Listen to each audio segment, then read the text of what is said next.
विदेश घूमना हम में से कई लोगों का सपना होता है। अपने इस सपने को पूरा करने के लिए लोगों को कई सारी चीजें करनी पड़ती हैं।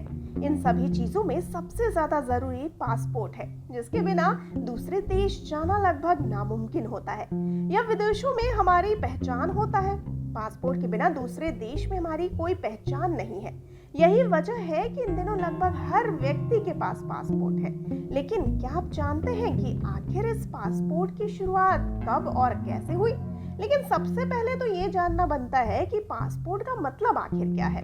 तो आपको बता दें कि पासपोर्ट एक फ्रेंच शब्द है, जिसका मतलब किसी पोर्ट से गुजरने या पास होने के लिए अनुमति देना होता है। ईयर 1464 में इस शब्द की बड़े स्तर पर व्याख्या की गई और तब इसका मतलब होता था सुरक्षा प्रदान करने वाला एक ऐसा दस्तावेज जो किसी भी व्यक्ति को बिना किसी रोक टोक के सीमाओं को पार करने और आने जाने की आधिकारिक अनुमति देना। पुराने समय में पासपोर्ट राजा महाराजाओं के दौर से लेकर प्रथम विश्व युद्ध तक बड़े पैमाने पर इस्तेमाल होने वाला एक शाही अनुमति पत्र हुआ करता था। आपको बता दें कि पासपोर्ट के इतिहास की बात की जाए तो इसका जिक्र ईसा से करीब 450 साल पहले हिब्रू साहित्य में मिलता है। इस साहित्य के मुताबिक जब फारस के राजा ने नेहेमियाह नाम के एक अधिकारी को जूडिया भेजा तो उसे एक रसीद दी थी। इस रसीद में अलग अलग देशों के सरदारों से अनुरोध किया गया था कि नेहेमियाह की यात्रा में मदद करें। दरअसल उस दौरान हवाई यात्रा का कोई साधन नहीं होता था, तो गंतव्य तक पहुंचने के लिए विभिन्न देशों से होकर गुजरना पड़ता था, जहां हर देश की सीमा पर पहरेदार होते थे। ऐसे में ये रसीद पासपोर्ट की तरह काम करती थी। इस रसीद को ही पासपोर्ट का शुरुआती प्रारूप माना जाता है।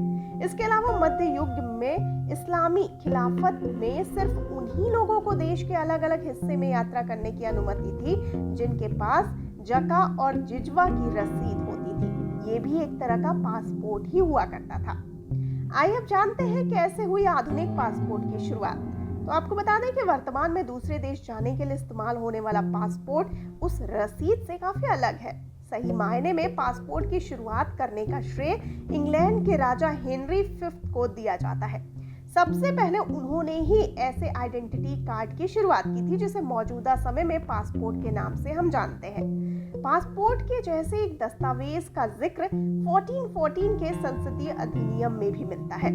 आपको बता दें कि यूरोप में 19वीं सदी में जब रेल मार्ग का विस्तार हुआ तो इससे यात्राएं भी काफी बढ़ गईं। इस दौरान एक देश से दूसरे देश तक जाने वाले यात्रियों के पास अपनी पहचान बताने के लिए कोई दस्तावेज नहीं थे।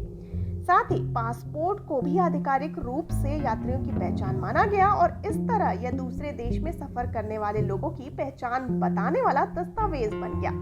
ईयर 1914 में पहले विश्व युद्ध के दौरान पासपोर्ट को राष्ट्रीय सुरक्षा के लिए जरूरी माना गया। तो है ना ये इंटरेस्टिंग किस्सा? आपको कैसा लगा हमें जरूर बताइए।